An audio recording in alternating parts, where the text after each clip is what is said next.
আসসালামু আলাইকুম। সবাই কেমন আছেন? আজকে আমি কলা গাছের থোড় দিয়ে কিভাবে থোড়ের পাকোড়া করে সেটা আপনাদেরকে দেখাবো। চলুন। এর সাথে আমি প্রথমে পেঁয়াজ দিব, তারপরে কাঁচামরিচ, ডিম, জিরার গুঁড়া, মশলার গুঁড়া, লবণ, চালের গুঁড়া মিক্সড করব।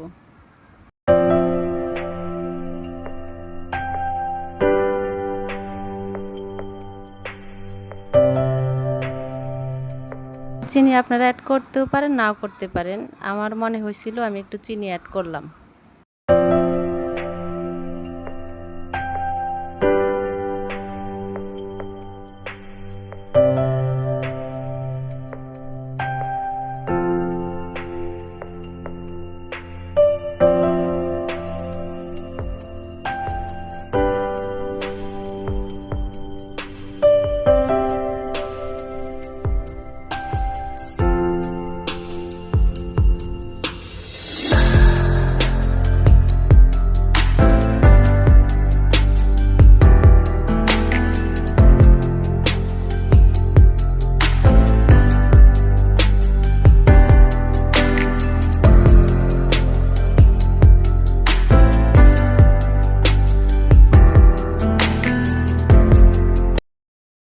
মচমচে থোড়ের পাকোড়া রেডি।